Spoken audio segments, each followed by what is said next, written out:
síntomas relacionados con los problemas maculares, con los problemas de la retina macular, la parte más importante de la retina, y que muchas veces os llegan a la consulta o es el primer lugar donde empiezan a quejarse de ciertos síntomas en vuestros gabinetes, en vuestras consultas.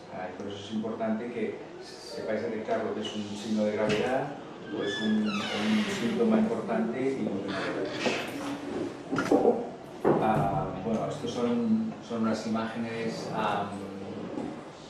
histológicas de, digamos, de las capas de la retina a nivel de la mácula. De más interior a más exterior tenemos estas 10 capas que están perfectamente distribuidas y ordenadas. Cuando existe o empieza a haber patología macular, el problema fundamental es que hay un desorden de estas capas y este desorden es lo que empieza a explicarnos los síntomas que vamos teniendo. Como sabéis, la tecnología diagnóstica ha mejorado mucho y últimamente, bueno, ya hace años tenemos los tomógrafos de última generación, el OCT, la tomografía de coherencia óptica, que nos da imágenes que son casi histológicas también de los cortes de la mácula. Y aquí podemos observar pues, perfectamente cómo se observa en profundidad, desde más externo a más interno, todas estas capas de la retina. Esto sería una mácula perfecta, digamos, desde la capa coroidea más profunda. Tenemos la membrana de Bruch a este nivel. Tenemos la capa de epitelio pigmentario por encima, ahora explicaremos un poquito más. Los fotorreceptores y luego todas las células, las sinapsis que ocurren a nivel del parénquima, que son las neuronas, que todas ellas formarán los axones para formar el nervio óptico y la conexión con el cerebro. Entonces, a este nivel, que es un espacio prácticamente de unas 200 micras en el centro de la mácula, es donde se concentra el mayor metabolismo y la mayor fisiología, la más potente que ocurre a nivel de la mácula, a nivel del ojo. Y por eso cualquier alteración a este nivel perjudica mucho el pronóstico visual y la visión del paciente. Bueno, esto es un poquito de recordatorio a nivel de las células que encontramos en la retina. Los fotorreceptores básicamente son los conos y bastones. Tenemos neuronas de conducción, que son las células ganglionares y las bipolares, esto lo veremos ahora en un esquema. Las neuronas de asociación, que son horizontales y amacrinas, y las de sostén, que son las células de Müller y la neuroglía. Esto simplemente es un recordatorio. Esto es, tenemos aquí otras imágenes de la mácula. La mácula, más o menos, pues tenemos un área de unas 1500 micras, sería la mácula, pero la zona de máxima funcionalidad es una zona de unas 200 micras, que es la fovea, y allí es donde se concentra básicamente el 90% de la función visual. Tenemos otro esquema, como hemos visto, la imagen que hemos visto anteriormente del OCT es prácticamente calcado a este corte histológico. Bueno, con un poquito más de fisiología, tenemos en la profundidad de la retina tenemos los fotorreceptores, que como sabéis son dos tipos de fotorreceptores para la visión escotópica y la visión fotópica, los bastones para la visión escotópica y los conos para la fotópica. En el centro de la fovea, la concentración de conos es mucho mayor que la de bastones. En cambio, en la periferia de la retina, donde la sensibilidad es más en blanco y negro, la concentración de bastones es mucho mayor. La proporción general de conos y bastones es de pues tenemos 120 millones de bastones y 7 millones de conos. La mayoría de los conos concentrados en la fovea. Sabemos que los conos son sensibles a la pigmentación. Existen 3 tipos de conos en función de la captación de la longitud de onda que puedan captar. La longitud roja, verde o azul. Entonces hay conos específicos para cada longitud de onda. La diferencia histológica entre conos y bastones simplemente se llaman así porque los conos son más pequeñitos, tienen esta forma en la la parte final de la unidad es cónica, la otra es más larga y tiene una forma de bastón. Los pigmentos visuales son diferentes entre ellos, de ahí viene digamos, su funcionalidad. Y el cromóforo en principio es el mismo. El cromóforo es el elemento que produce el estímulo visual, o sea, el cambio de estimulación cuando hay una estimulación lumínica digamos, a la reacción eléctrica que llega al cerebro. Y esto se realiza, es un poquito complicado, pero se realiza básicamente en dos pasos. Llega la luz y hay un cambio de este cromóforo, del retinal cis, pasa al retinol trans, simplemente por una activación fotoquímica. Entonces, cuando tenemos este retinol trans en la superficie de la célula plasmática, existen unos cambios de los conductos del calcio, y entonces se activa esa célula, se polariza y se despolariza, y eso crea una conexión eléctrica. Esa conexión va pasando a todas esas células que hemos dicho de la retina y finalmente se va la conexión al cerebro. Es una transformación de un estímulo luminoso a un estímulo eléctrico. Una de las partes más importantes que no son, digamos, que no están dentro de las neuronas de la retina son las células del epitelio pigmentario. El epitelio pigmentario de la retina es el epitelio que da color a la retina. Aquellos que tenéis los ojos azules, este epitelio es muchísimo menos pigmentado y se ve un fondo mucho más claro. Los que tienen una coloración más oscura de pigmentación, el epitelio tiene un color naranja, marrón oscuro. Entonces, el epitelio pigmentario es muy importante para la vitalidad de las células y los fotorreceptores que están en la parte superior. Tiene funciones principales de aislamiento sobre la parte hematorretiniana. Es muy importante para, digamos, todos los detritus del metabolismo de las células que hay encima. Este epitelio pigmentario los va absorbiendo y los elimina. Luego explicaremos, por ejemplo, la degeneración macular. Es una enfermedad en la cual el epitelio pigmentario empieza a fallar y se empiezan a depositar detritus del metabolismo de las neuronas. Y luego es muy importante en el tema de la fisiología de las neuronas, porque es el origen de los pigmentos. O sea, la secreción de pigmentos, la creación de pigmentos se realiza en el epitelio pigmentario y de ahí viaja hacia los fotorreceptores. Bueno, aquí tenéis otro esquema. En principio esto tampoco es un poco introductorio para el seminario de hoy. Las neuronas de conexión. Las células ganglionales son la última sinapsis que se realiza en la retina. Los axones de estas células ganglionales son los que forman todas las fibras, la capa de fibras nerviosas, que todas ellas juntas se reúnen en el nervio óptico y todo ese estímulo viaja hacia el cerebro. O sea, la papila óptica, allí se juntan todas las fibras del nervio óptico. Bueno, entonces, entrando ya en materia, las patologías que vamos a ver hoy las vamos a dividir en 5 grandes grupos, y todas ellas pueden afectar de una manera u otra el área macular y por tanto darnos estos síntomas de los que estamos hablando y que os podéis encontrar en la consulta. Hablaremos de alteraciones vasculares, enfermedades sistémicas. Sistémicas dice que agrupan o afectan a todo el organismo del paciente. Enfermedades degenerativas. Estas enfermedades suelen estar digamos, específicamente escritas en el gen del paciente. Es la genética la que marca estas enfermedades degenerativas. Luego tenemos enfermedades inflamatorias y una miscelánea que veremos al final, que no hay, en principio no podríamos ponerlas en ningún grupo, ¿no? Como enfermedades vasculares hablaremos básicamente de los problemas venosos y los problemas arteriales, que son las dos grandes circulaciones que tenemos a nivel de retina. Como grandes enfermedades sistémicas, las dos que pueden afectar a nivel de ojos, la diabetes y la hipertensión. Como enfermedades degenerativas, que son este grupo es el gran pool de pacientes más numeroso que vemos en consulta, y en ellas podemos diferenciar 3 grupos importantes, como son la degeneración macular asociada a la edad, la de Mae, las enfermedades de la interfase, esto ahora puede parecer un poco virtual, luego lo veremos, que son las enfermedades de la interfase vitreomacular, y la maculopatía miópica.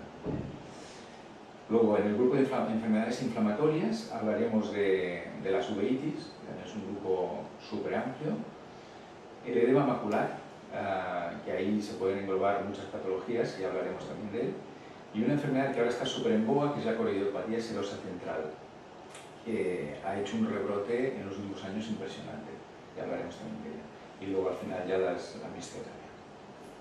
Esto es un cuadro general de inicio, un poco para saber qué tipo de síntomas nos podemos encontrar y un poco de pronóstico. Este cuadro volverá a salir al final, ¿no? Es un cuadro que es un poco abigarrado, pero bueno, es un cuadro digamos, de sintomatología y de factor pronóstico final de la enfermedad. Aquí más o menos tenemos puestas casi todas las enfermedades de las que hablaremos hoy. Lo que me interesa es que veáis un poco qué síntomas el paciente os explicará cuando llegue a la consulta. Normalmente el paciente, bueno, lo primero que dice es veo mal, pero claro, tenéis que investigar un poquito mal en qué consiste eso de ver mal, ¿no? Entonces el concepto, por ejemplo, de escotoma, que sabéis que es un área del campo visual en el cual la imagen no se ve transparente o nítida, sino que se ve un poco oscurecida. Ese escotoma, tienes que investigar un poco si es un escotoma total, si es altitudinal, si es en la parte de arriba o de abajo, o es lateralizado, si es total, si es profundo, sería un escotoma severo, negro, que sería en el campo visual, es un escotoma parcial, que lo veo un poquito velado. O también existe el escotoma encolador, que es un concepto que es muy interesante, que el paciente te dice, no, veo esta letra, pero al lado veo una zona negra y luego vuelvo a ver y luego aquí.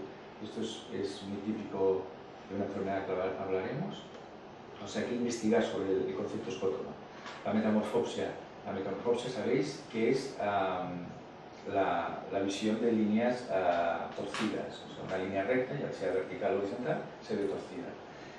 Sobre la metamorfopsia hay también dos grandes grupos, que es la metamorfopsia de grandes imágenes, es decir, que tú ves deformada una imagen y es una gran deformación, o la micrometamorfopsia, que el paciente lo que sufre en principio no tiene gran invalidez, pero cuando él se fija en una línea perfectamente recta, la ve piqueteada. Esto no es muy invalidante, pero es también muy típico de una enfermedad concreta que hablaremos. La metamorfopsia también se podría investigar un poco. La miodesopsia, sabéis que es la visión de moscas volantes, bueno, pues esto como unas telarañas que se observan en el campo visual, siempre por definición son móviles. Es importante que sean móviles, no puede ser una mancha fija, sino móvil siempre. Puede ser de muchos tamaños, se puede asociar a fotopsias. Las fotopsias son una sensación de luces, imágenes de luces que ve el paciente que no existen en la realidad. Suelen estar lateralizadas, en forma de relámpagos, y esto es importante asociar estas dos cosas. No es lo mismo una miodesopsia aislada que asociada a fotopsia. Digamos que la gravedad es más importante. Las micropsias, pues es la visión. El paciente te puede explicar, por un ojo veo las imágenes de un tamaño y por el otro ojo las veo de otro tamaño. Esto es, estamos hablando de la micropsia. Alucinaciones visuales, esto es muy importante porque el paciente a veces pensamos son abuelitos, que a lo mejor pensamos que son un poco seniles o que a lo mejor tienen un poquito de Alzheimer, pero realmente hay otros que te explican una alucinación visual que te explican con detalles y que tú sabes que es imposible que existan, ¿no? Pues, por ejemplo, le veo a mi marido, le veo pues, la cara, y en vez de tener una cara normal, pues tiene una cara de un animal, de un león, y ven una imagen de un león y te la describen perfectamente y es real lo que están viendo. No es una alucinación visual. Las alucinaciones visuales se suelen ver en enfermedades maculares que ya son muy terminales, que son muy degenerativas. Quiere decir que esas sinapsis nerviosas son aberrantes y están a punto de desaparecer. Esa chispa eléctrica que están haciendo las neuronas está a punto de morir, digamos, de desaparecer. Es como un punto final antes de llegar al escotoma total. Y la mictalopia es la visión de la dificultad de visión nocturna. Es una pérdida importante cuando baja el nivel de iluminación. Bueno, en cuanto a enfermedades vasculares, ya entramos en los bloques. hablaremos de los problemas venosos y las arteriales. Entonces, las trombosis venosas, normalmente lo que explica el paciente, lo que ocurre es que hay un stop en el retorno venoso de la sangre en la retina. El stop suele estar a nivel del nervio, es decir, ha llegado la circulación arterial, ha irrigado bien la retina y cuando tiene que volver no puede porque tiene algún stop a nivel de, o sea, una barrera a nivel del nervio o a nivel de una rama. Y entonces lo que pasa es que se encharca toda la retina de sangre. La forma en la que se encharca, si por ejemplo vosotros tenéis un oftalmoscopio directo y buscáis papila, enseguida veis los haces de fibras nerviosas, los veis llenos de hemorragias que siguen los haces de fibra. Veis que aquí esto sigue como una dirección. Esta dirección es porque la sangre está remansada a nivel de los haces de fibras nerviosas. Y esto lo podéis ver directamente con el oftalmoscopio. A nivel de, por ejemplo, de campimetría veríamos escotomas de diverso nivel. Pueden ser desde escotomas más leves a escotomas severos si, por ejemplo, es una trombosis central. Entonces el paciente sobre todo te habla de una pérdida de hemicampo. Suele hablar de un hemicampo, que ha perdido visión de una forma altitudinal. Puede ser más o menos profundo. Esto, por ejemplo, sería una angiografía. Aquí tendríamos el stop. Aquí hay una, digamos, esta arteria pisa a la vena y entonces el retorno venoso está dificultado y toda esta área de aquí tendría dificultad para retornar al nervio óptico. Hay áreas de isquemia en las que no vemos prácticamente, no sé si se ve bien ahí, zonas que no irrigan prácticamente y lo que vemos un mal pronóstico en este caso porque el área foveolar está totalmente afectada. El paciente tendría muy mala visión. Esto, por ejemplo, es un OCT en el que vemos, abajo vemos la geografía y esto es un OCT que es una reproducción bidimensional del espesor de la retina en una trombosis. ¿Qué ha ocurrido? Que como el líquido, la sangre, no puede volver al retorno venoso, se acumula y el espesor de la retina se hace mucho más grueso. Y ahí, en ese espesor de la retina, es donde la sinapsis nerviosa se empieza a perder. Y ahí es donde se empieza el paciente a tener síntomas. ¿Ves? Todo este espesor de la retina, una retina debe tener un espesor de unas 200 micras, a lo mejor aquí tenemos 1000 micras de espesor. Eso que vemos lo llamamos edema en la retina.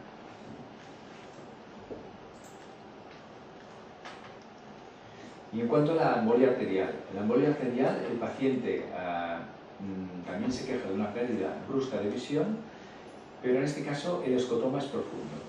O sea, el paciente pierde toda aquella área donde no le llega sangre, es como un infarto, y en el infarto la pérdida de visión es absoluta y ocupa exactamente dónde llega la embolia. Si la embolia es de la arteria central, pues ocupará toda la retina. En este caso, veis que la mitad de la retina está ocupada, que es la parte inferior. En este caso, toda esta área blanquecina que veis aquí está infartada y el paciente te dice que tiene un escotoma en la parte superior, porque la retina de las imágenes digamos, se interpreta en el cerebro en el lado contrario. Entonces tenemos un escotoma absoluto superior. Y el pronóstico es fatal, es como el que tiene un accidente vascular cerebral o un infarto de miocardio, el pronóstico es muy malo, ¿no? Y un signo muy típico, que también se puede observar en el gabinete o en la consulta, es el defecto pupilar aferente relativo. Cuando hay esta pérdida brusca y severa de visión, el DEPAR es muy importante. Veis enfocáis la luz de la linterna sobre una pupila y sobre la otra y veis que hay una pérdida total de actividad en la pupila. Vale, ¿tenéis preguntas sobre las enfermedades vasculares? De la venosa, Sí. que decías que también hay, por ejemplo, una pérdida del hemicampo, ¿no? Sí. ¿Vale? Entonces, sí. Aquí en la arterial dices que cuando es abajo, la pérdida del campo es arriba. Sí, esto siempre es así. Sí.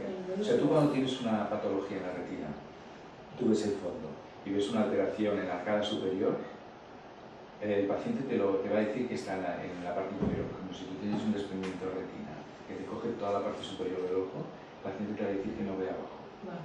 Y lateral lo mismo, o sea, siempre es al revés, la imagen está digamos, invertido. En cuanto al escotoma, el escotoma de la, digamos, de la embolia arterial es muy profundo porque es muy agresivo, es una muerte celular absoluta. En cambio, el escotoma en la trombosis puede ir de menos leve, si es una pequeña trombosis o no ha habido mucha afectación del parénquima, de la retina, o puede ser una pérdida muy grave si digamos, la hemorragia y la isquemia es importante. O sea, es más progresiva en la trombosis que en la arteria. La arteria es un accidente como un infarto, digamos. A nivel de cuando hay afectación del área macular, sí. ¿Hay alguna orientación sobre la posibilidad de recuperación tanto en la agudeza visual como en el tiempo? Sí, a ver, en cuanto al problema arterial, ya te digo que el pronóstico es muy malo, pero en cuanto a la trombosis, que es muchísimo más frecuente que el tema arterial, es un poco el tiempo lo que nos va a decir cómo va a evolucionar aquel paciente. Nosotros nos encontramos con un paciente que está con un 0,5 o un 0,4 y ve una sombra. Pues simplemente hay que esperar 2 semanas, por ejemplo, tú le haces un campo visual y tiene unas pérdidas de decibelio. Al cabo de 2 semanas, si tú ves que esos escotomas se han profundizado, que las pérdidas de decibelio son más potentes y la agudeza visual ha bajado un poquito, tú sabes que esa progresión va a ser mala. Entonces tienes que actuar un poquito más, de forma más agresiva. Porque ahí entonces hay un componente no solo de la trombosis y del edema, sino que hay isquemia. O sea que los tejidos están empezando a isquemizarse y entonces el pronóstico ya baja totalmente. En cuanto a enfermedades sistémicas, las dos principales y la que gana de goleada es la retinopatía diabética. O sea, la diabetes es una epidemia bestial en nuestro medio y podemos decir que, por ejemplo, en la consulta allí en la unidad de retina, la mitad de los pacientes que vemos, o más de la mitad, son problemas diabéticos. Son problemas diabéticos que son crónicos, son incurables y a la larga el pronóstico visual siempre baja. O sea, que son pacientes que son difíciles de llevar.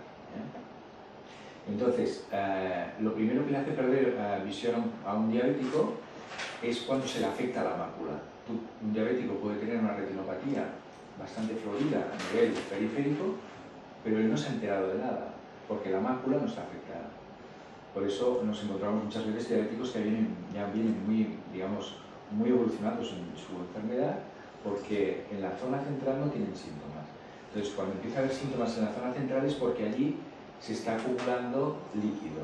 ¿Y por qué se acumula líquido en el diabético, en la zona de la mácula?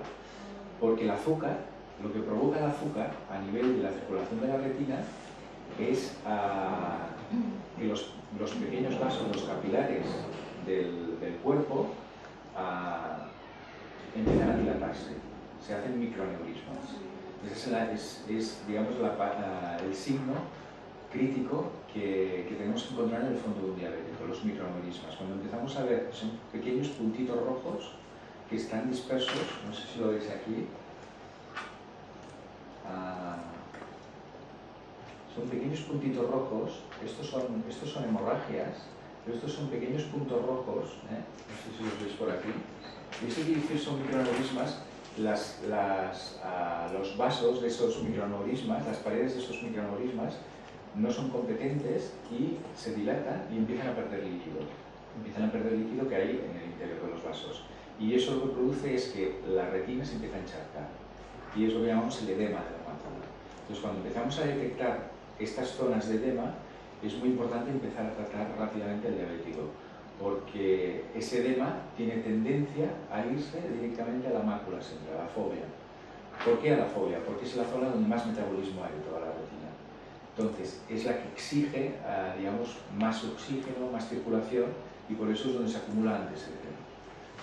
Y es por eso tan importante los programas de screening que se hacen, que colaboramos muchas veces con vosotros en el tema de las fotografías de cámara no midriática que se hacen a toda la población diabética. Y en esas fotografías ya se puede detectar si hay alguna afectación a nivel de la mácula. Y es un screening muy, bueno, pues muy interesante y que nos está dando muy buenos resultados para controlar a la población diabética. Importante lo del microaneurisma. Después del microaneurisma, estas manchitas amarillas que veis aquí, todas estas manchitas, nos habla de que al haberse abierto la pared del vaso, empieza a salir líquido del interior del vaso y no solo sale exudación, sino que también salen lípidos, grasa. Y la grasa son estas manchitas amarillas. Estas manchitas amarillas nos habla de que este paciente ya lleva tiempo perdiendo líquido de sus vasos. Es lo que llamamos exudación lipídica o exudación circinada, que es un signo que también, si se acumula en polo posterior, con la oftalmoscopia directa se puede observar rápidamente en el diabético. Esto era una angiografía en el cual vemos esta parte de la fobia, en el cual vemos estas manchitas blancas. Esto es edema que está acumulándose a nivel de la fobia. Y en cuanto a las enfermedades sistémicas, la más importante es la vasculopatía hipertensiva. Normalmente lo que ocurre en la vasculopatía hipertensiva es que un paciente hipertenso de repente se descontrola, hace un pico de tensión, o sea, a lo mejor a 20 o a 25, y entonces a nivel del ojo produce zonas de infarto, pero no es un infarto que hablábamos antes de una embolia que ocupaba toda un área de la retina, sino que son infartos dispersos, como una perdigonada a nivel de todo el fondo del ojo. Y esos infartos se ven como estas manchas blancas, llamamos manchas blancas algodonosas, y esto nos habla de que hay zonas de la retina que han sufrido pequeños infartos y que normalmente el pronóstico no es tan malo como el que hemos hablado antes de la embolia arterial. El paciente se queja de que pierde visión, tú ves un fondo de ojo con todas estas manchitas blancas, que son típicas de esta subida de tensión, pero el paciente suele recuperarse bastante bien. En cuanto a las enfermedades degenerativas, que es digamos, el grupo más potente de patología que tenemos en consulta, hablaremos primero de la degeneración macular. La degeneración macular asociada a la edad, que desde hace unos cuantos años ha tenido como un auge importante en cuanto a diagnóstico y sobre todo en tratamiento, porque hace 10 años no teníamos casi herramientas para tratarlo, y ahora sí que tenemos estas inyecciones intraoculares que con unos anticuerpos que inyectamos en el ojo conseguimos parar un poquito la progresión de la enfermedad. Es una enfermedad que epidemiológicamente es muy agresiva porque es la primera causa de ceguera legal en nuestro medio. A partir de los 60 años es la primera causa. O sea, si tú ves pacientes de mayores de 60 años, la causa más importante de ceguera es la degeneración macular. Síntoma princeps, la metamorfosia. Es importante. ¿Qué tipo de metamorfosia? Es una metamorfosia de grandes líneas. No es una metamorfosia fina, de micrometamorfosia, sino una deformación global de la imagen. Es una enfermedad que empieza siempre por un pequeño síntoma. No es, por ejemplo, lo que hemos hablado antes, de repente, que tiene una embolia y pierde la visión. No. El paciente con la degeneración macular empieza siempre con pequeños síntomas que van agravándose. Muchas veces nosotros nos lo encontramos ya muy avanzado precisamente porque tenemos dos ojos y el paciente no se ha dado cuenta. Pero todos los pacientes, por ejemplo, han perdido un ojo por cualquier cosa y solo tienen visión monocular, se dan cuenta enseguida del síntoma de la degeneración macular, porque empieza a haber una letra que está deformada o una cara que está deformada. Y es un síntoma que es muy típico de esta enfermedad macular. Se va viendo en el centro del ojo, si no lo tratamos, un escotoma central que va siendo cada vez más progresivo. Y en fases muy avanzadas ya vemos alteraciones de los colores, confusión cromática y las alucinaciones que hemos visto. Hay dos tipos de degeneración: la rápidamente progresiva, que es la húmeda, y la lentamente progresiva, que es la seca. Y los síntomas que dan cada una de ellas es diferente. La rápidamente progresiva, la húmeda, da esta metamorfosia progresiva, rápida, con este escotoma central invalidante. En cambio, la degeneración seca, lo que ocurre no vemos tanta metamorfosis, sino que el paciente va perdiendo, digamos, sensibilidad en el área central. Se le va creando una especie de escotoma progresivo y encolador. Va perdiendo pequeñas zonas del área central. Es lo que llamamos escotoma encolador, que es muy típico de la degeneración seca. Esto, por ejemplo, sería una degeneración seca, en la cual, mira, os voy a poner un esquema de lo que ocurre. Esto es, digamos, una retina sana, en la cual vemos los fotorreceptores, el epitelio pigmentario y la capa vascular. Cuando existe una degeneración macular, el epitelio pigmentario no consigue eliminar los detritus de las células, y entonces lo que ocurre es que se acumulan debajo del epitelio pigmentario estos detritus, que se llaman drusas. Las drusas son estas manchitas. Son típicas o casi patognomónicas de la degeneración macular, las drusas. Para decir que un paciente tiene degeneración macular, la tiene que tener bilateral. No puede ser que un ojo tenga mucha semiología, que esté muy florido, y el otro ojo esté perfecto. Eso no es una degeneración macular. Tiene que ser siempre bilateral. No simétrica, un ojo puede estar mucho más avanzado que el otro, pero tiene que haber signos siempre bilaterales. Estas son las drusas, estas manchas o depósitos que se acumulan en el paciente por debajo del epitelio pigmentario. Entonces, si no progresa, la enfermedad se queda digamos, en una degeneración seca. Y con el tiempo, esta zona de drusas lo que va haciendo es atrofiando el epitelio pigmentario que hay arriba, y por tanto este epitelio no deja que los fotorreceptores funcionen correctamente. Entonces, allí donde hay las drusas, allí se irá formando el pequeño escotoma encolador. En la zona donde había las drusas, allí desaparecerá la visión.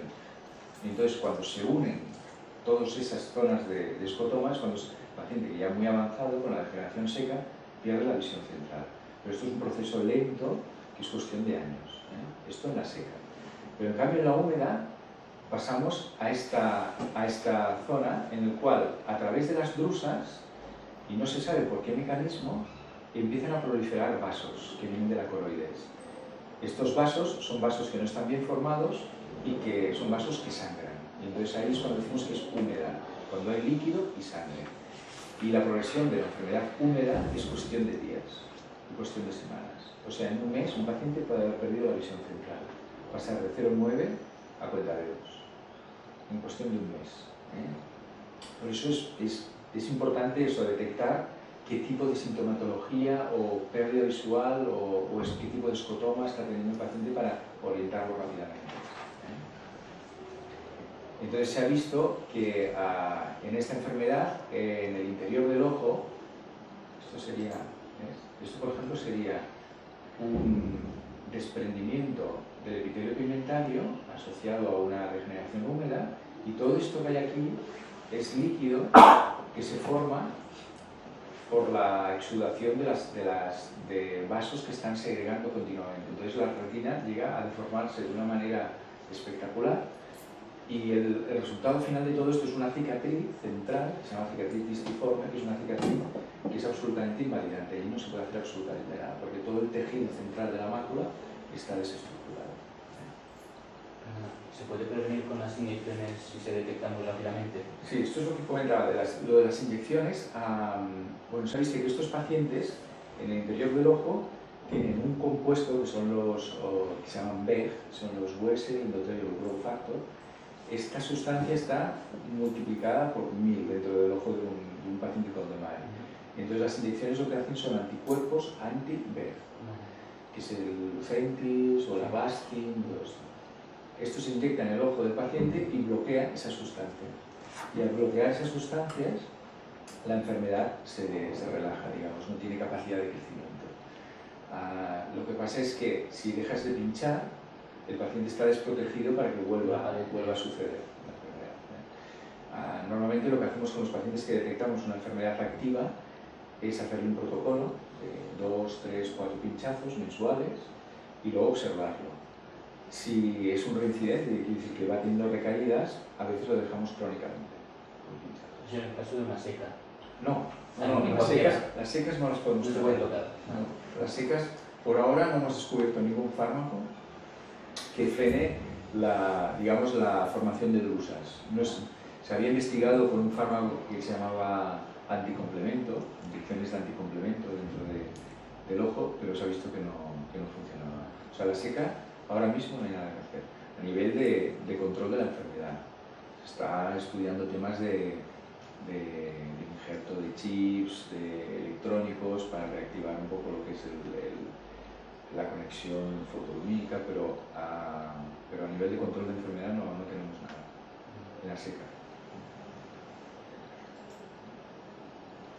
Es un corte y tenemos la mácula totalmente desestructurada. O sea, un paciente con este nivel de deformación, pues claro, ve una metamorfosia brutal. O sea, toda la zona central la ve absolutamente deformada. Bueno, sobre degeneración macular, que es un tema muy denso, es importante esto, el detectar rápidamente el síntoma inicial, ¿no? Que pues, el paciente dice, de repente veo que en el centro del...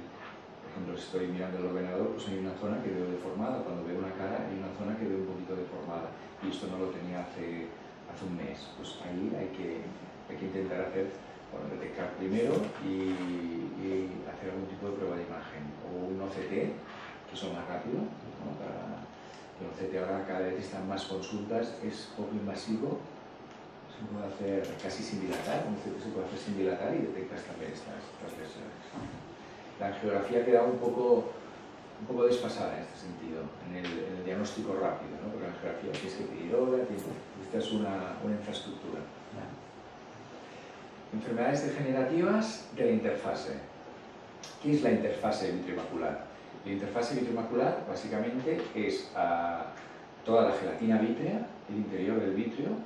Por eso nuestros departamentos se llaman departamento de vitreoretina.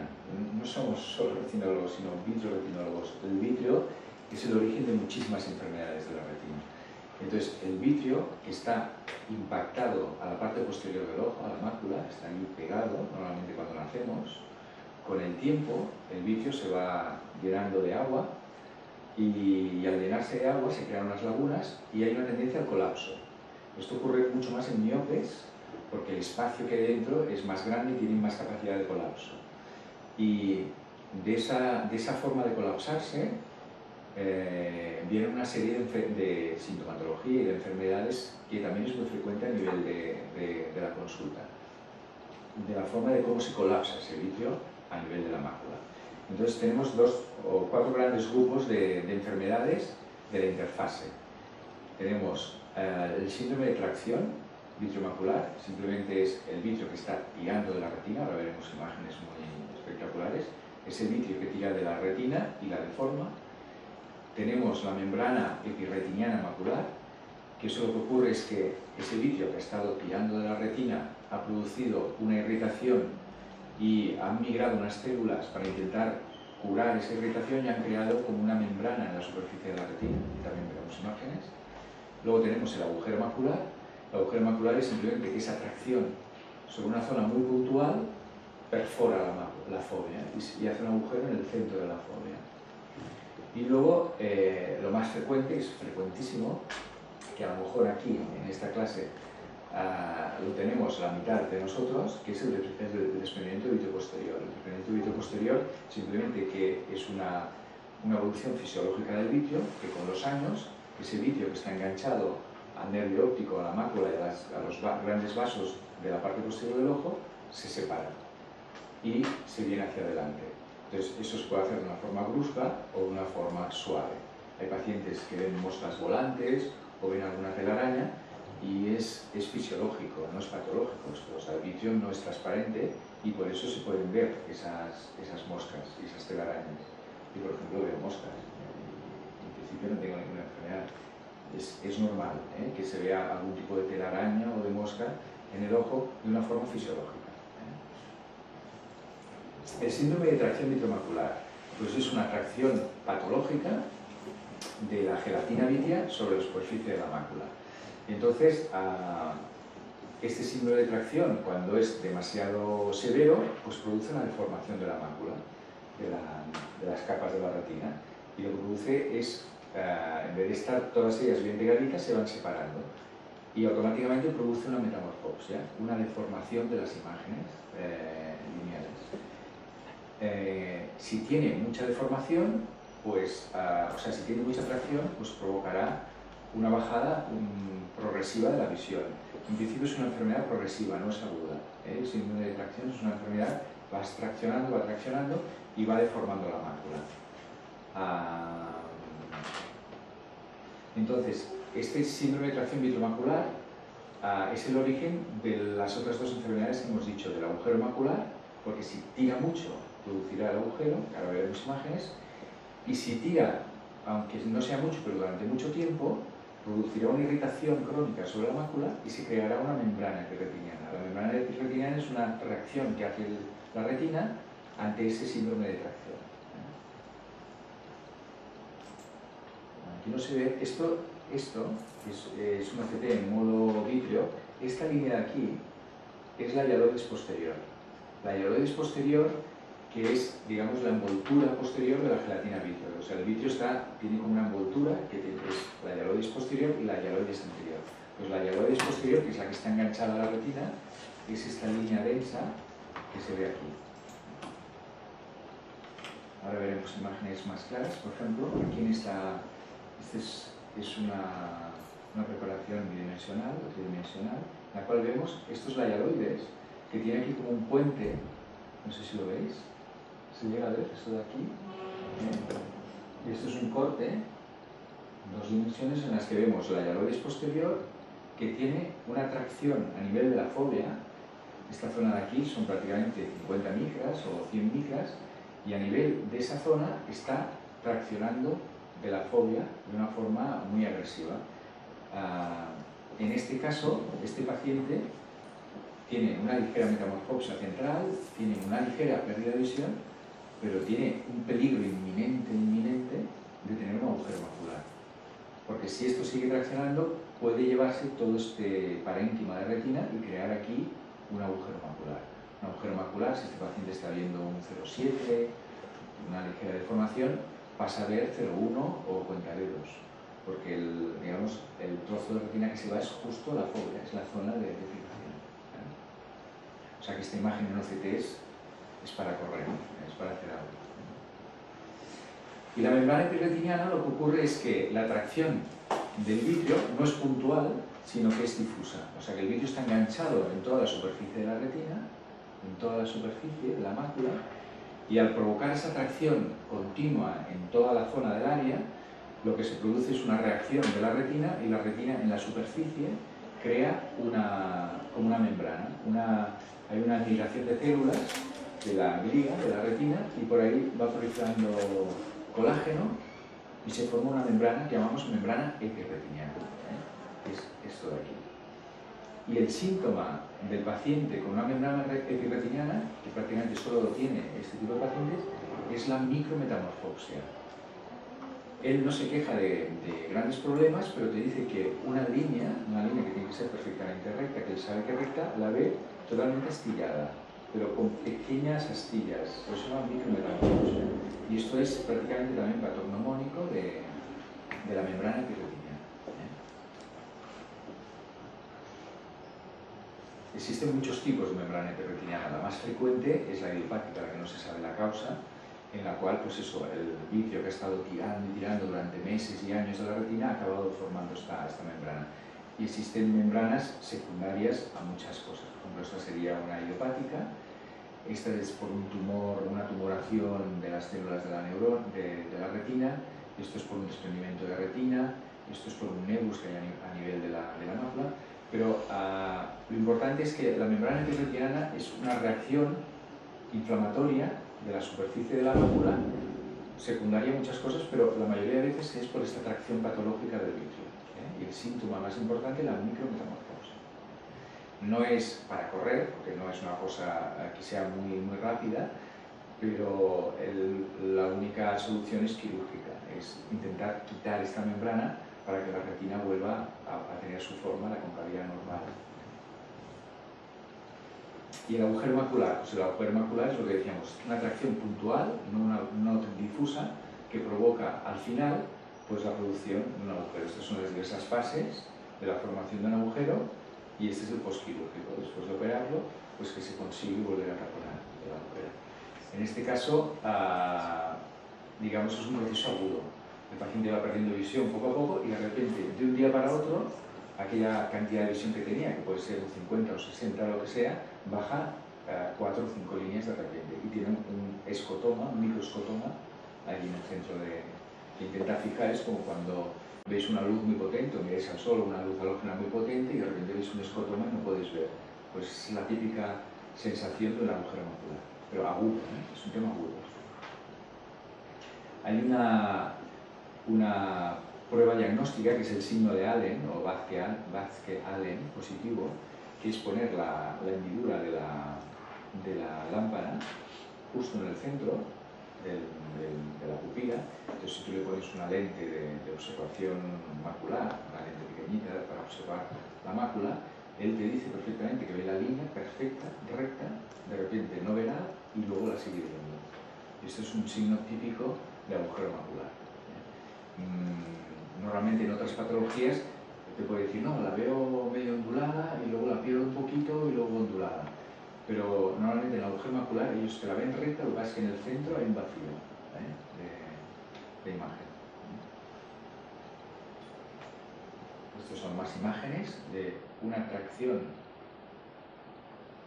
muy agresiva de aquí prácticamente no se ve, pero aquí hay una tracción del vitrio y semanas o meses más tarde, de repente, esta tracción ha abierto la retina y la ha arrancado. Y el proceso siguiente a esto sería que todo este vitrio se subiese para arriba y aquí se viese el agujero en la mácula. ¿Vale? Y el desprendimiento de vitrio posterior. Ya os digo que es el síntoma más frecuente que os podéis encontrar en consulta, que es de repente, desde ayer he visto como unas moscas volantes, y veo una telaraña que cuando se me pone delante no veo bien, tengo que esquivarla. Es muy importante saber que es móvil y suele ser brusco. ¿Por qué aparece la fotopsia?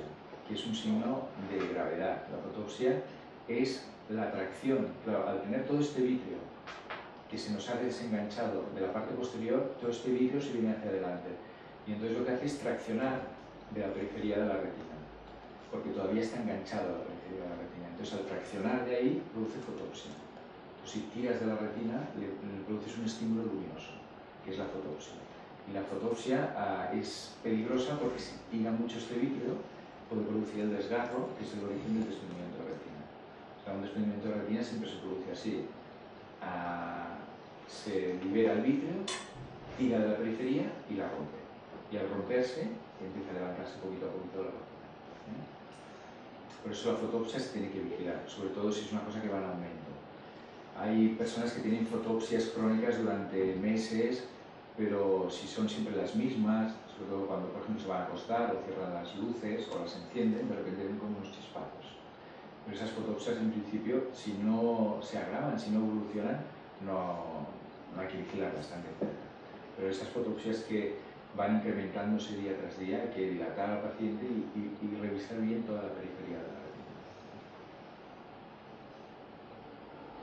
En principio, el desprendimiento vitrio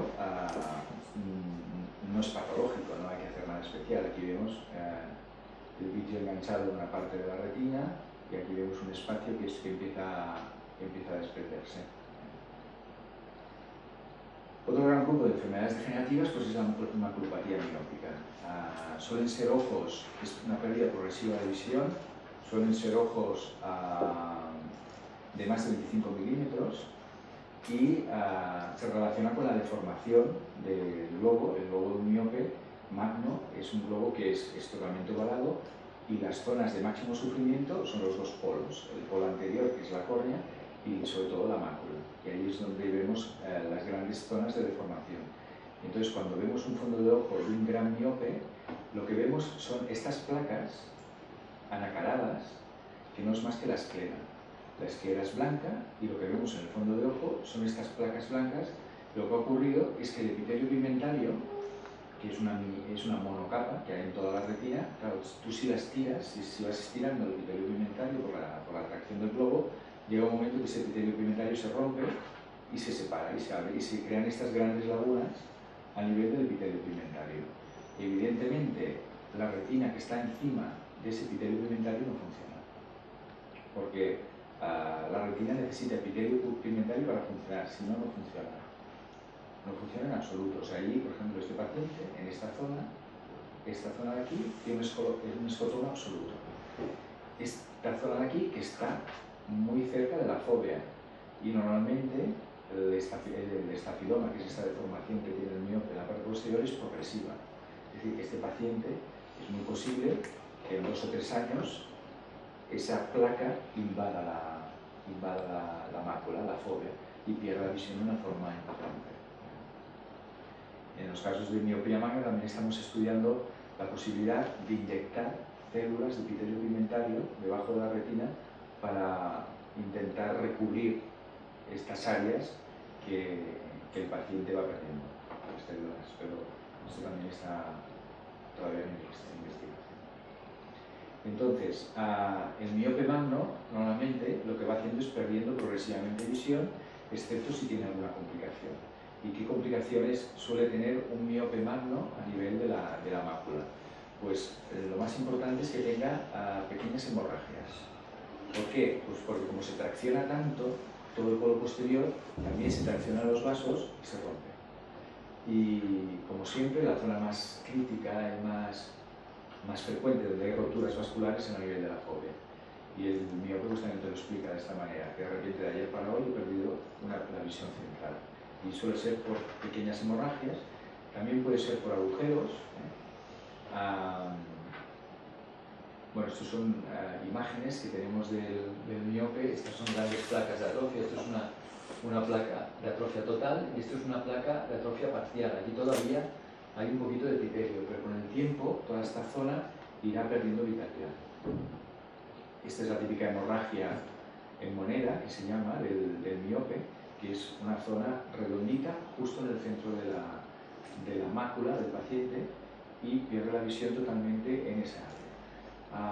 El miope puede tener hemorragias por 2 cosas, o por pequeñas roturas vasculares, en este caso el pronóstico es un poquito mejor, pero también puede tener membranas neovasculares. La membrana neovascular es aquella alteración que habíamos visto en la generación macular, esos vasos que crecían debajo de la retina, eso se llama membrana neovascular. Pues los miopes también tienen tendencia a tener estas membranas neovasculares y también las tratamos con Avastin o con Lucentis. Normalmente funcionan bien y el pronóstico no es muy malo.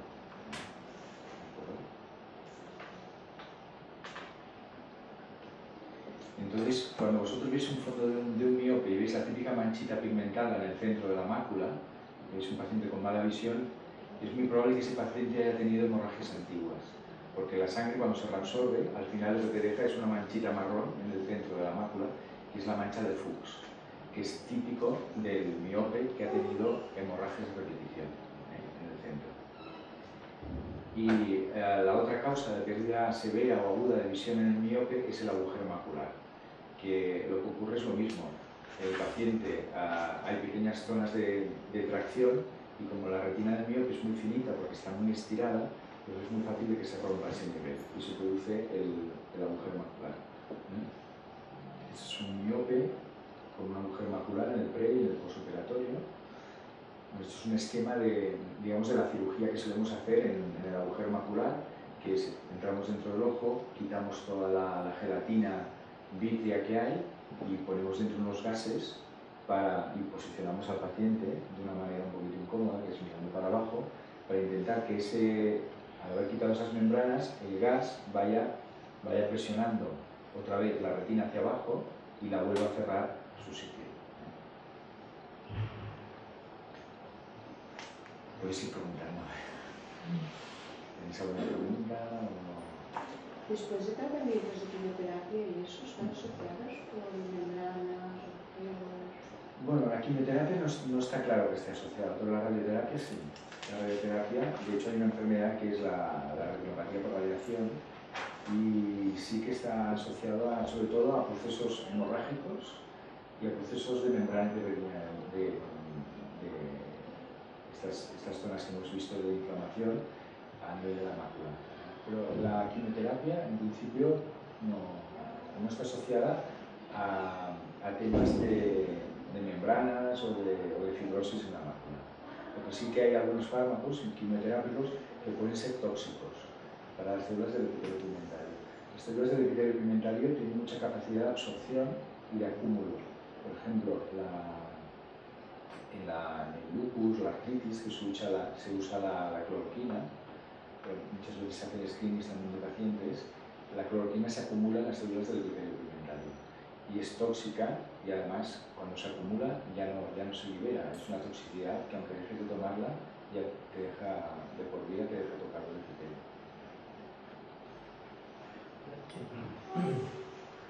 Todo este tipo de patología de retina, ¿cuál es ese factor que a veces se tiene en cuenta sobre otra cirugía de cataratas, por ejemplo, donde al paciente se le somete a una fuerte iluminación? ¿En qué factor influye el tenerse que pensar otras cirugías para que no complique la patología de la retina? Bueno, en principio, los pacientes que van a ser intervenidos de cataratas, a los cuales se les aplica una luz muy potente, y además es coaxial, o sea que va directa a la fobia, normalmente cuando hay enfermedades de mácula se intenta poner filtros o hacer una exposición mínima para que eso no sea tóxico, porque cualquier exposición lumínica puede llegar a ser tóxica en máculas que ya están tocadas. Una mácula sana, en principio, no tiene importancia, ¿eh? Pero en máculas que ya tienen algún tipo de alteración, de las enfermedades que hemos hablado, se intentan poner filtros o exposición mínima o la potencia más baja para operarlos. Porque la luz activa el proceso degenerativo. Sí, la luz es tóxica, sobre todo en DMAE, por ejemplo, la exposición lumínica se ha visto que es tóxica para las células del epitelio. Entonces esta exposición se intenta proteger al máximo. Bueno, en cuanto a enfermedades inflamatorias, una enfermedad súper de moda, la coriopatía serosa central, además de moda sobre todo en gente joven, está relacionada con el estrés.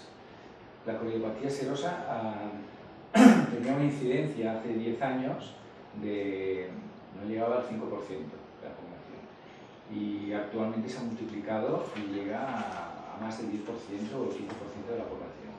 Muchas veces pasa desapercibida, pero el paciente lo que explica es que tiene como un área de desenfoque. O sea, de repente con un ojo que ha tenido siempre una graduación, que sea, si se mete o hipermétrope, tenía unas dioptrías y veía de una manera, y de repente con el ojo está desenfocado. O sea, ellos lo dicen que se están desenfocados. Y que la imagen es de diferente tamaño también. O sea, ven, cada imagen de diferente tamaño.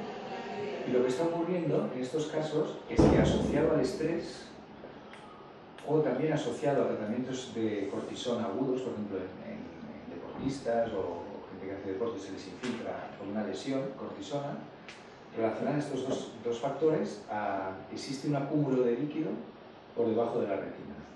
Un acúmulo agudo de líquido.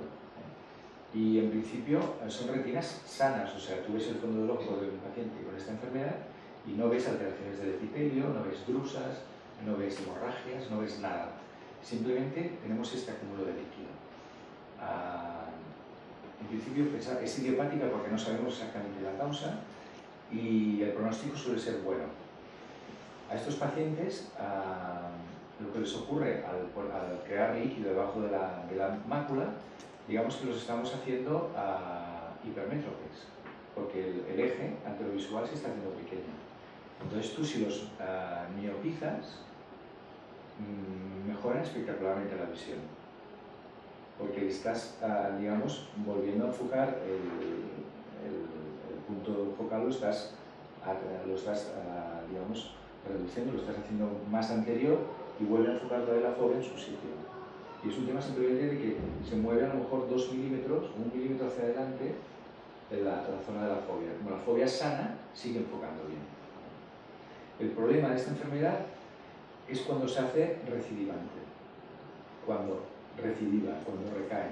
Y esto también es bastante frecuente, y más en la época que corremos. El tema del estrés, que ahora es, bueno, pues realmente hay muchísima gente que sufre más estrés de lo normal y vemos este tipo de patología de una manera bastante importante. Yo os digo que cuando esto se recidiva, entonces sí que va dejando pequeñas zonas de escotomas relativos. Son escotomas que el paciente a lo mejor no se da cuenta, pero si tú le haces un campo visual macular, vas detectando pequeñas áreas de pérdida de decibelios. ¿No es de borrosidad? ¿Qué Sí. dimensión tendría? ¿Es toda la mácula? Mira, en este caso, por ejemplo, no sé si ves aquí, ¿ves una zona así, como un poquito más, como un nódulo aquí? No sé si lo debes saber. Pues esta zona de aquí, por ejemplo, cogería la zona de la fobia y él se quejaría porque esto, que en principio a lo mejor empezó aquí, pues ha ido agrandándose, es como un globo que se va agrandando y cuando coge la mácula, toda esa zona está borrosa. O sea, por parte de la mácula, el paciente, el síntoma sería no una borrosidad completa, sino... Solo de esa zona, sí. Por ejemplo, en este caso, como esta zona de borrosidad no está centrada en la fobia, a lo mejor no te explicarían un escotoma redondo, sino que te explicarían a lo mejor un poquito de deformación, porque claro, aquí está cogiendo la zona donde ya baja la cúpula de agua.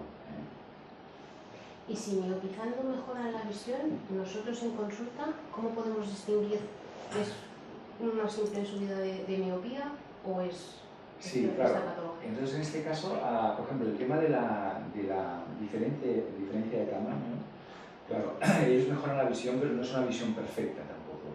O sea, mejoran bastante, pero no es una visión perfecta. Digamos, si es un tema de un paciente que es asimétrico, ahí te tiene que hacer sospechar, ¿no? Porque normalmente cuando sube la miopía, normalmente no es un tema asimétrico, suele ser que haya una subida progresiva, ¿no? No sé, ¿no? ¿Vosotros qué pensáis? Normalmente no es un ojo el que de repente hace 6 meses estaba bien y ahora ha subido, a lo mejor tienes que subir 2 dioptrías, o 1 dioptría y media, o sea, no es 0,25, ¿no?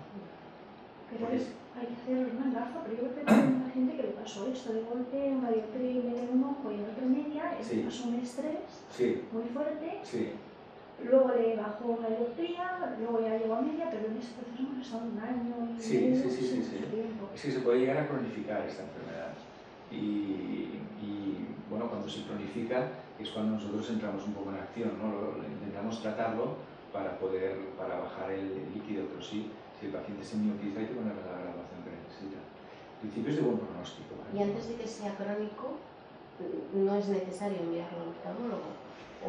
A ver, si es un paciente que tiene síntomas más de 2 meses, yo empezaría a tomar cartas en el asunto, porque normalmente un proceso benigno sería que se inflamase, estuviese 1 mes, 1 mes y medio y luego bajase. Pero si persiste, entonces quizás valdría la pena hacer algún tratamiento para que no se cronifique el tema, porque el problema es la cronificación. Entonces, por ejemplo, en estas angiografías, este es un caso de un paciente que tenía esta alteración. Es una zona del epitelio pigmentario que de repente se inflama y empieza a perder líquido. Es decir, que una de las funciones del epitelio pigmentario es mantener pegadas todas las capas de la retina, o sea, absorber líquido de un lado y llevarlo hacia la sangre. Pues esta función se pierde y a partir de ahí hay una fuga, hay como un desagüe que va perdiendo líquido. Y ese líquido se va acumulando. Estos son fases del angiograma en las cuales vemos el punto de fuga y se va llenando poco a poco y al final vemos toda esta, no sé si veis aquí, toda esta burbuja de agua que se crea por debajo de la retina. En este caso, por ejemplo, este paciente sería muy fácil de tratar porque simplemente lo que haríamos es un impacto de láser aquí y esa zona de fuga se tapona, en este caso. Pero muchas veces o no vemos la zona de fuga o esta zona está en el centro y ahí no podemos sacarlas. No es bilateral, ¿no? Normalmente no es bilateral, pero últimamente los casos que estamos viendo, que no era normal hasta ahora, estamos viendo casos bilaterales relacionados con un estrés muy agresivo que están sufriendo estos pacientes. A ver, todos tenemos estrés, pero se trata de picos de estrés importantes por temas laborales, temas familiares o por lo que sea, que de repente ellos se sienten especialmente estresados, incluso a lo mejor ya han acudido a alguna consulta para tratamiento. Y vamos, nosotros, por ejemplo, en nuestro servicio, somos 20, hay 2 personas que lo han tenido, o sea que es bastante increíble. Es una enfermedad que está rebrotando con mucha fuerza. Gracias a Dios tiene un buen pronóstico. Otros casos no tienen tan buen pronóstico, sería el caso de esta chica. Esta chica tiene un problema bilateral en el cual hemos sido incapaces, ¿veis? No sé si veis este espacio que hay aquí, esta zona negra que hay debajo de la retina. Esta zona negra son los acúmulos de líquido que hemos sido incapaces de secar, no hemos podido aplanar esa retina. Entonces, cuando ese líquido se acumula durante mucho tiempo, durante muchos meses, al final provoca una alteración del epitelio pigmentario. El epitelio pigmentario se va alterando y es lo de siempre. Si hay alteración del epitelio pigmentario, baja el pronóstico visual. Esto es muy importante. En el caso anterior, ¿pueden ver también diferencia de color de un ojo al otro? No, en principio, ¿en qué caso? El que comentabas ahora de cuando se produce, bueno, en una zona no tienen esa inflamación, en la otra no, se detectan tamaños distintos, ¿cambios de color también pueden ver o eso no? Sí, también pueden ver cambios de color. Sí, hay cambios de color y cambios de tamaño. Que a algún paciente me ha referido que ve con un ojo una coloración y con el otro me parece una coloración un poco distinta. Y eso ha sido... No sabría decirte el motivo, pero te pregunto a ver si podría ser orientar cuando se encuentran con un caso así, sí. ¿A qué puede ser? Podría ser, pero por ejemplo los cambios de color, algo en lo que hay que pensar más en los cambios de color, de forma aguda, me refiero, es problemas del nervio óptico. O sea, cuando hay una neuritis o algún problema del nervio óptico, los cambios en la saturación de los rojos y los verdes, eso lo notan bastante. Pero bueno, esto también ocurrirá. Bueno, y finalmente, en cuanto a enfermedades inflamatorias, hablamos del edema macular quístico. El edema macular quístico no es que sea una enfermedad en sí misma, sino es digamos, el resultado final de muchas enfermedades de tipo sistémico, hemos dicho la diabetes, de tipo vascular, las trombosis venosas, la degeneración macular cuando exuda también forma un edema macular. Entonces lo que ocurre es que como la fobia tiene la forma esta de, digamos, de una concavidad central y tiene tanto metabolismo, lo que ocurre es que allí es donde más se acumula el líquido. Y el líquido se acumula alrededor de la fobia en forma de pétalos. Y entonces se habla del edema macular quístico por esta forma especial que tiene la fobia. Y la tendencia es curioso, pero es así. Siempre el edema va a buscar la fobia. Y por eso el pronóstico visual, cuando se acumula líquido allí, es más severo, ¿no? La disminución de visión es más importante. Pero ya os digo, la etiología no es una enfermedad en sí misma, sino que es una etiología. Por ejemplo, aquí veríamos el caso del diabético de antes. Esto es un corte de un edema macular, estas grandes vacuolas de agua que se han formado a nivel de la fóvea. Y esto es una imagen angiográfica, que vemos como estos pétalos, toda esta zona de pétalos, todos estos son quistes de agua que rodean la fóvea.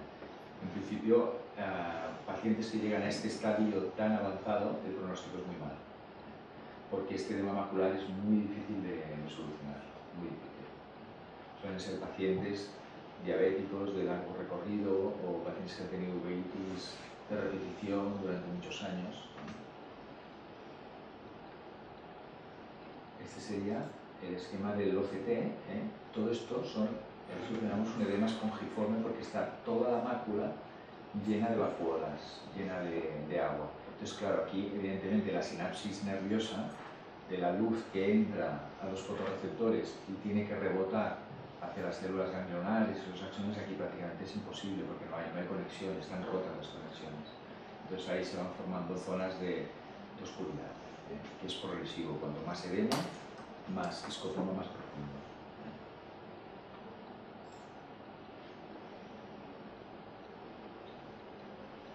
Bueno, las uveitis posteriores las uveitis son como un gran cajón, muy difícil son pacientes muy difíciles de llevar porque bueno, la mayoría de uveitis, la uveitis es la inflamación de la uvea, de la parte, lo que da pigmento al ojo, que es por la parte de delante sería el iris, que serían las uveitis anteriores, en la parte media sería el cuerpo ciliar, se llaman las iridociclitis, y en la parte posterior sería el epitelio pigmentario. Todo eso forma la uvea, y por eso se llaman uveitis. Cuanto más posterior es la uveitis, más agresiva y más secuelas visuales va a dar, ¿no?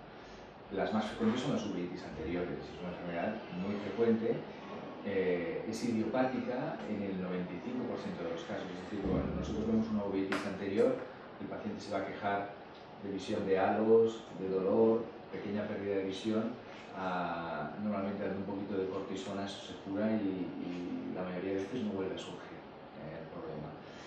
Pero cuando son uveitis asociadas a enfermedades autoinmunes, las enfermedades autoinmunes son enfermedades que el propio organismo, digamos, ataca zonas de nuestro cuerpo creando anticuerpos. Por ejemplo, la artritis reumatoide, el organismo crea unos anticuerpos que atacan las articulaciones. En el lupus, pues el anticuerpo ataca zonas de la piel. En la esclerosis múltiple también hay anticuerpos que atacan zonas del corte cerebral. Bueno, son enfermedades que no se curan, que son crónicas, que son muy recidivantes y el paciente poco a poco se va deteriorando.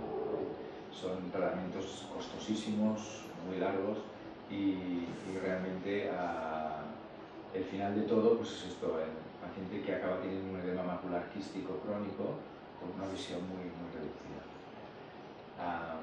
Ese tipo de pacientes, cuando tiene un brote, lo primero que se queja es de moscas, porque el vítreo es una zona muy inflamatoria que cuando empieza a inflamarse, empiezan a condensarse como unas pelotitas blancas en el vítreo, son depósitos inflamatorios, y el paciente lo primero que se queja es de mieles óseas, que ha empezado a ver mieles óseas. Y él mismo te dice que tiene un brote, porque ya lo sabe, ya se lo conoce. Incluso a veces empiezan a tratarse ellos mismos, ¿no? Bueno, pues hay enfermedades infecciosas, toxoplasmas, el herpes, tuberculosis, enfermedades autoinmunes y ya os digo, el síntoma más importante es la miodesopsia, y una pérdida de visión progresiva, pero normalmente lo primero que se quejan es esto, de las moscas blancas. Y los tratamientos son, bueno, si conoces la causa, tratas la infección, pero normalmente lo que hacemos es tratarlos con cortisona y que puede ser de diferentes maneras, tipo oral o inyectada o implantes que ponemos en la esclera y bueno, vamos luchando, pero es un tema muy complicado. La anterior realmente no va a tener efectos en la retina, aunque sea de repetición. ¿Cuál? La uveitis anterior no. La uveitis anterior, si es anterior seguro, solo afecta, que son las más frecuentes y más benignas, no afecta a la retina. Lo que produce la uveitis anterior es catarata y te puede producir glaucoma, porque al realizar tantas inflamaciones a nivel del polo anterior y tratamientos con gotas de cortisona, pues te puede producir catarata y te puede cerrar el ángulo, te puede sinequiar el ángulo, porque lo que se inflama es el iris. El iris, al inflamarse, tiene capacidad de sinequiarse, de pegarse. Se pega al cristalino por detrás, se puede pegar aquí al cristalino por detrás o se puede pegar a la córnea por delante, entonces cierra el ángulo. O sea, que tendríamos que controlar el ángulo de la persona que es propensa. Bueno, la presión, más que el ángulo, la presión. Controlar la presión y luego la catarata. Las pacientes que tienen las uveitis. Un brote de uveitis anterior, también ellos te lo dicen, empiezan a ver las luces con halos. Un cierto dolor. Yo he tenido varios, pero lo que noto es dolor. Sí, es decir, tengo dolor, visión de halos y ves que el ojo, no todo él está rojo, sino que está rojo alrededor de la inyección ciliar, que se llama. Está rojo alrededor de la córnea, justo alrededor, pero el resto no. Pero una pupila de un tamaño diferente a la otra. Sí, bueno, esto sí hay sinequias. Esto es porque hay sinequias. Cuando una pupila no reacciona es porque ha tenido ya muchos brotes y está pegada y no se puede mover. Eso me mi hija también. ¿El qué? Los uveitis con sinequias. Sí, bueno, con una pupila, yo me levanto un día con una pupila dilatada y la otra cerrada y la que dio una luz, unos pinchazos y ella igual. Pues, ¿y os habéis hecho algún estudio? Ahí me hicieron pruebas para ver si podía haber una artritis, salió que no. Y yo soy muy mala porque yo lo relacioné con un estrés, volví a tener otra Y luego ya cuando ya volví a repetir otra vez, me dieron una para hacer los análisis y no iba. No pusiste. La mayoría de veces no encontramos la causa, sobre todo en las uvitis anteriores, hasta un 95% de casos no encontramos la causa. La etiología de las anteriores es similar a las posteriores. No, es similar, pero ya te digo que solo un 5% tiene etiología secundaria. Sí, eso mismo. Lo que pasa es que no son ni mucho menos tan agresivas en cuanto al pronóstico visual. Pues bueno, ¿Sí? Con celiaquía también. Sí. Bueno, es que es una enfermedad autoinmune, también la celiaquía. Todas las enfermedades autoinmunes pueden dar uveitis, todas. Porque la uvea, digamos que es un tejido muy diana, muy importante para el organismo. En ese sentido, los anticuerpos lo atacan con mucho. Igual que el colágeno de las articulaciones también es un órgano diana muy. Pues la uvea también es un órgano diana. Y prácticamente todas las enfermedades autoinmunes pueden afectar. Colitis ulcerosa, el Crohn, un montón. La sarcoidosis, un montón de enfermedades. Si es monocular, puede ser. La mayoría de veces es monocular. Cuando hay una causa secundaria, es más bien monocular. Pero las idiopáticas, las que no sabes la causa, pueden ir alternando. Cuando es siempre un ojo, puedes pensar más que hay alguna causa secundaria. Porque a veces luego se ve eso, una pupila más dilatada y la otra más, ¿no? Exacto. Sí, tú ves, y además haces retroiluminación al iris y ves que está como un poco atrófico. El espesor del iris ves como zonas que la luz atraviesa. Eso es porque ha tenido, al inflamarse, pierde pigmento y se atrofia.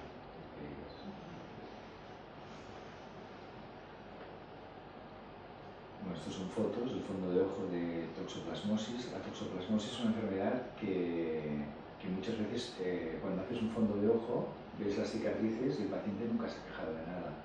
Estas tres serían activas, serían zonas de toxoplasma activo, y esto sería inactivo, que es cuando, siempre que hay una inflamación en la retina, el epitelio pigmentario lo que hace es moverse y entonces ir a acumularse en la zona donde ha habido la inflamación. Y entonces al final de todo lo que se ve es esto, una cicatriz así como con fibrosis, zonas blancas y zonas negras, que es el pigmento de la retina que iba a acumular aquella área. Tú cuando haces láser, por ejemplo, a un diabético, al principio la visión es blanca, de quemadura, y con el tiempo se ve la zona pigmentada. Es el epitelio pigmentario que ha ido a proliferar, que es la reacción que hace la retina para cicatrizar, es una lesión pigmentada del epitelio. Bueno, estos son las de tuberculosis, sífilis, podemos encontrar cualquier tipo de infección sistémica. Es muy fácil que llegue a la coroides, porque la coroides, digamos, es como una zona de... es como si fuese un trozo de cerebro, o sea, la llegada de infecciones, de problemas sistémicos a nivel de retina es muy fácil. No tenemos que pensar que el ojo es una zona que está aislada y de difícil acceso.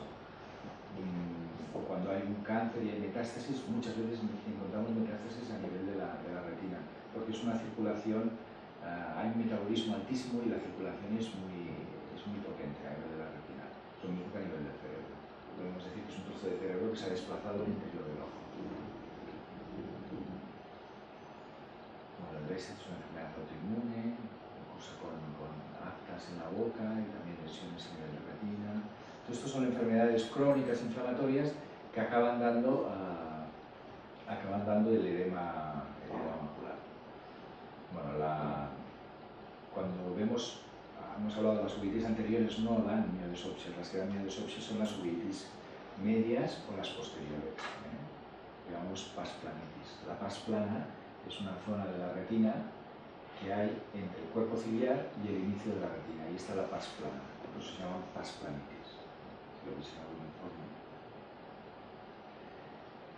Y finalmente, enfermedades misceláneas, que son todas aquellas que afectan al interior del globo y que pueden de una manera u otra afectar a la retina. Y aquí ya sí que nos perdemos, o sea, es imposible controlar este campo. Por puede haber desde tumores, los tumores que afectan al polo posterior, que son los que darían alteraciones a nivel de la retina, desprendimientos de retina que progresan hacia la mácula, traumatismos, las distrofias. Las distrofias son enfermedades genéticas bilaterales de pacientes que poco a poco van teniendo de una forma simétrica alteraciones a nivel de la mácula, van perdiendo visión progresivamente.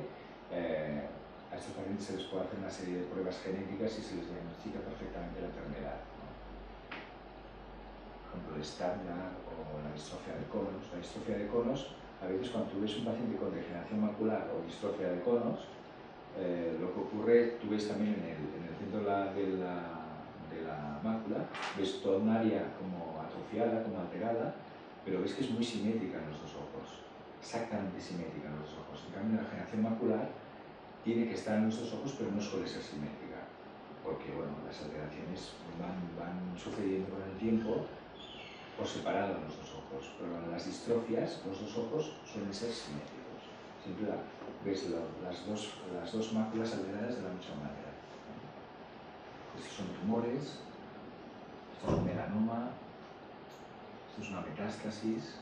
Esta metástasis probablemente cuando se acercaba a la fobia es cuando empezó a dar síntomas, pero hasta que no se acercó hacia el área foveal, el paciente la tenía ahí y no se había dado cuenta.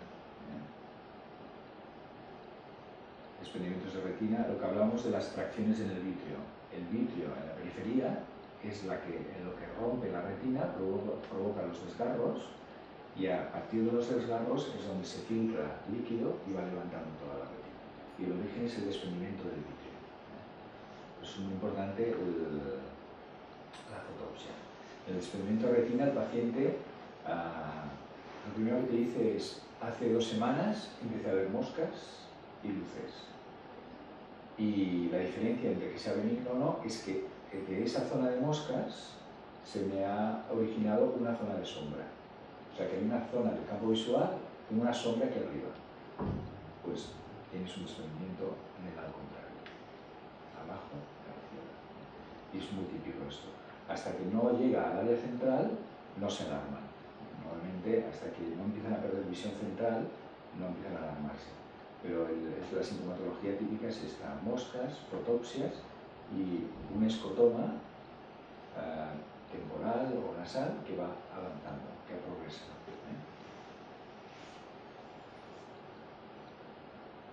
Estos son traumatismos. Traumatismo directo, como la pelota, típica pelota de tenis, de squash, de pádel, que al afectar posteriormente al ojo, la zona más sensible también es la zona de la mácula, una hemorragia a nivel de la mácula. Aquí, como tenemos el antecedente, es fácil. Aquí ha habido también lo mismo, con una ruptura de la retina. Esto es un caso muy curioso de una paciente que tenía un aneurisma, que no lo sabía, muy cerquita de la mácula. Y entonces, en un acceso de tos, pues todos los tornudos, hizo un valsalva, digamos, lo valsalva es presión a nivel desde la cintura hacia arriba, ¿no? O coger pesos, o toser muy fuerte. Entonces le provocó una hemorragia a nivel de la mácula. Estos son los cortes del OCT, los veis. Cuando corta a nivel de la sangre, se ve perfectamente lleno toda la sangre que hay. En la parte anterior se acumuló entre la capa más interna de la retina y la membrana limitante. Esto es la membrana limitante de la retina, que es la capa más interna de la retina. Y esta ya sería la zona de fibras nerviosas. ¿Y ves? Vamos cortando aquí. En este caso el corte es vertical, hay una zona de vacío, porque aquí no hay sangre, y una zona llena de sangre. Este paciente en principio tenía buen pronóstico porque el parénquima, el tejido inferior a la hemorragia, no está tocado, la sangre está por delante de la retina. Entonces en este caso no se hizo nada. El OCT nos ayudó mucho en este caso porque a veces no sabemos la sangre dónde está localizada, pero con el OCT vemos perfectamente si la sangre hubiese estado localizada en profundidad. Hay que correr, porque la sangre es muy tóxica, es tremendamente tóxica, entonces hay que sacarla rápido de la mano. Bueno, y esta es la misma diapositiva que hemos visto al principio, donde hemos repasado un poco todas estas patologías, un poco los síntomas que tenemos en cuanto a la agudeza visual, el escotoma que hemos hablado, y el pronóstico visual más o menos que tendrían todas estas enfermedades. Vemos que hay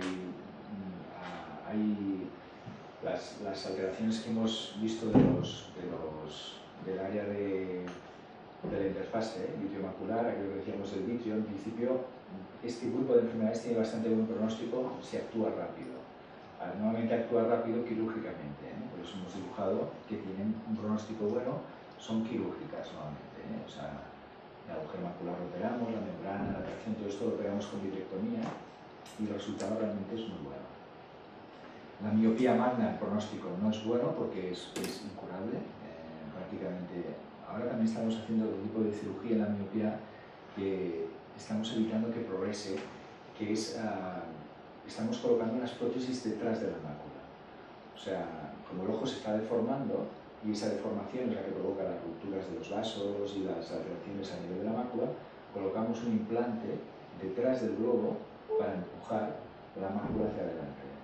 Pues de esto conseguimos también que quitarle dioptrías porque acercamos la mácula hacia adelante y evitamos que progrese para atrás. Es que ahí estamos. Pero puede ser una buena cosa para los grandes miopes. La coroidopatía central es aquella enfermedad de estrés, tiene un buen resultado. Y las degeneraciones maculares, en principio, si no se corre, el resultado es malo. O sea, que, sobre todo las exudativas. Y las alteraciones vasculares, en principio, es en función de si afectan o hay isquemia a nivel macular o no. Y no sé. Sí. Pues no sé si un poco denso. No sé si son preguntas o... Bueno, yo creo que a nivel de ortopedista la idea que a mí me queda es que, bueno, nuestro es la agudeza visual, ¿no? Sobre todo porque los pacientes que nos quejan, pero luego hay otros síntomas que los pacientes nos explican y a veces no ponemos atención o no llegamos a saber exactamente, como decía, si es en altitudinal y la magnitud de la metorrofopsia. Y claro, finalmente parece ser que tenemos ahí una labor importante, sobre todo en las fases iniciales de algunas patologías, para poder orientar, ¿no? Que a veces, bueno, la presión asistencial en según qué centros pues no te deja ir más allá de saber cuál es el síntoma. Y ahí pues hay parte que nos toca hacer, creo, como optometristas. Sí, en ese sentido, es un poco buscar el significado de cada síntoma. O sea, claro, es difícil porque muchos pacientes no se saben explicar tampoco. Pero a veces dices, claro, tenía esto porque luego se descubrió que no, o sea, que el síntoma va muy relacionado con la alteración que luego encontramos en la mácula y, bueno, y tiene gracia saberlo interpretar. O sea, no solo ha bajado de 0,7 a 0,6 y ya está. O más. Sí, claro, ¿qué pasa, no? Y es interesante en ese sentido, ¿no? Hacer una correlación entre lo que te dice, lo que interpretas y lo que luego encuentras. Pues no sé si tenéis alguna pregunta o os ha parecido muy denso, un poquito, ¿no?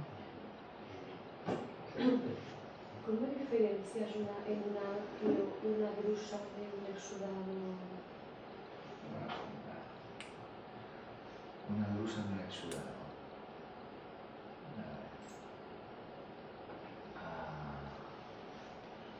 Las drusas normalmente, no sé si tengo aquí,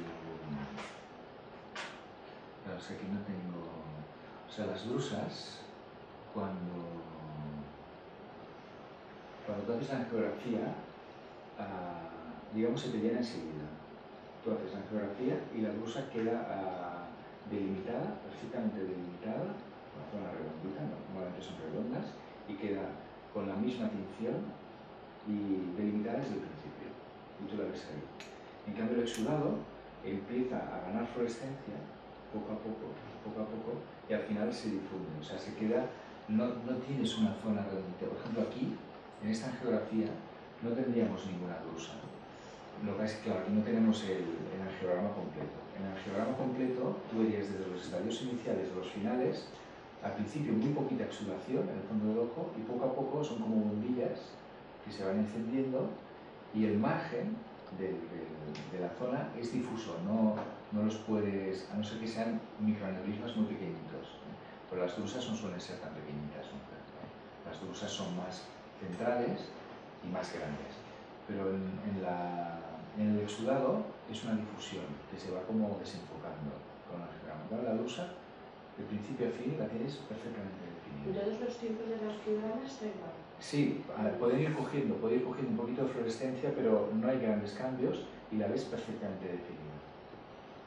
Es más fácil confundir una drusa con un aneurisma. Si es una microdrusa, porque de drusas hay de muchos tamaños. Si es una microdrusa, es más fácil confundirlo con un aneurisma. ¿Otro es como penacho? Sí, se difunde más. Lo que, por ejemplo, también hay casos en edema petaloide, que hemos dicho antes, que también el edema petaloide se llena rápidamente.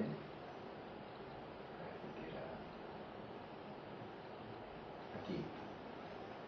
Este edema, por ejemplo, podrías confundirlo con una drusa, porque ves que está perfectamente delimitado y redondito. Lo que pasa es que, bueno, que aquí tienes más información respecto a todo el resto del ojo, de la enfermedad del paciente, ¿no?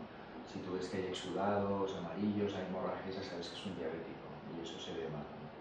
Normalmente en una degeneración macular el único sitio donde ves patología es alrededor de la fóvea. Todo el resto de la retina está perfecta. Solo ves enfermedad allí,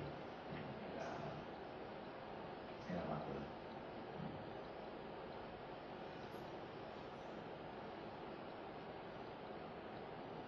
Y luego lo que es espectacular es el OCT. El OCT es brutal, porque bueno, yo creo que el futuro, que ya se están empezando a hacer prototipos en Estados Unidos, es el OCT integrado en la lámpara. O sea, tú estarás en la lámpara, verás algo raro en la mácula y entonces tendrás, igual que tienes una cámara de fotos, o pondrás el sensor del OCT, que cada vez son más pequeñitos y más operativos, lo pondrás allí y en la pantalla verás, interpretará lo que estás viendo. Y vamos, el diagnóstico es que será súper rápido, sin dilatar. La verdad es que será sin dilatar. La mayoría de ustedes trabajan ahora con pupila pequeña, entonces vosotros ahí podéis trabajar sin necesidad de estar ahí pendientes de las gotas y todo eso. Mira, una cosa que quizás no viene al caso, pero por ejemplo, los pacientes que tienen migraña y que afectan la visión, que tienen una visión central y luego toda la visión se difumina, ¿eso tiene efecto? Además, si se repite, por ejemplo, repetitiva, ¿tiene efecto en la retina? Es que no sé exactamente si se produce una alteración o no. Las migrañas, que es la migraña oftálmica, que lo que se produce es una isquemia a nivel de cortes de la visión, no se produce en el ojo. O sea, el cortes de la visión hace una isquemia y eso puede dejar secuelas. Es muy recurrente y muy frecuente a nivel del campo visual, no central, centralmente prácticamente no afecta normalmente, pero en el campo periférico se ven pérdidas de decibelios, de la sensibilidad, pero no es por una alteración a nivel de la retina, es una alteración del corte cerebral. Es lo mismo que, por ejemplo, cuando son migrañas de pérdidas de sensibilidad con los dedos o pequeñas parestesias. Ahí también se han hecho estudios electromiográficos y se han visto que hay cierta pérdida crónica de sensibilidad. Pero es un tema cerebral, todo es neurólogo. Ahí los ópticos... Se dice que los pacientes con migraña son más propensos a glaucomas. No, lo que ocurre es que hay un tipo de glaucoma que se puede confundir con migraña. Porque hay un tipo de glaucoma, que es el glaucoma crónico a ángulo cerrado, que cuando hace crisis oclusivas, el ángulo, te produce un dolor que es migrañoide. Pero no es migraña, es parecido a la migraña, es un dolor hemicraneal. Pero realmente lo que está ocurriendo en ese caso es que hay una subida de presión que te produce una neuralgia, y se origina en el ojo y va para atrás, es muy parecido a la migraña. Pero no es que tenga más propensión, sino que a veces se solapan los diagnósticos.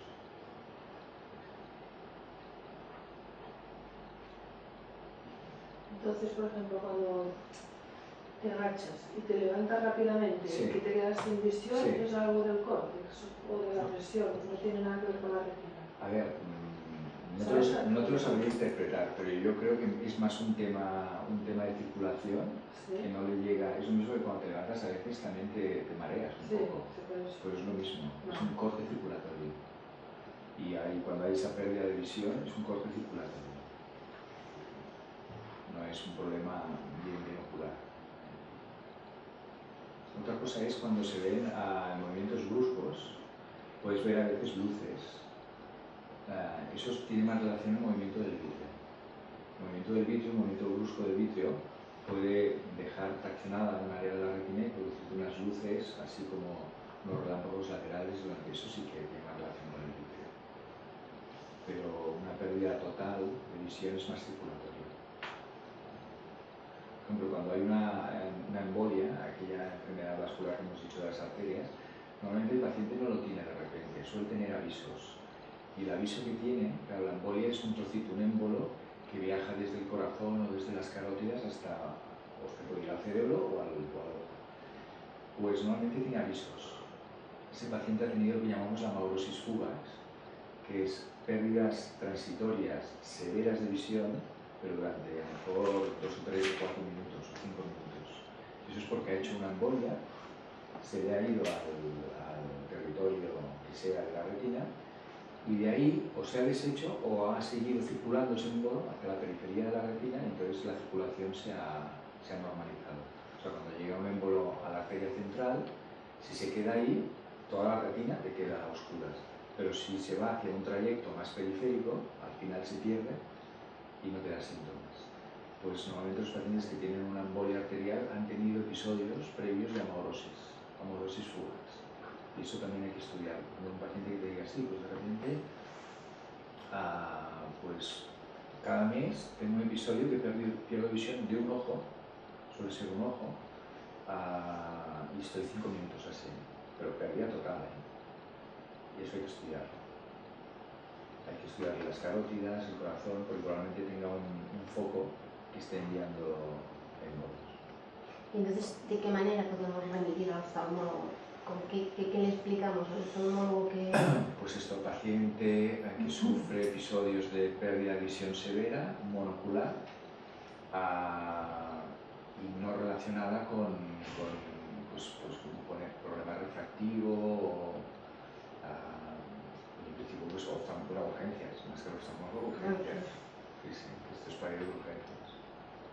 Sí, pero el oftalmólogo últimamente las listas importantes.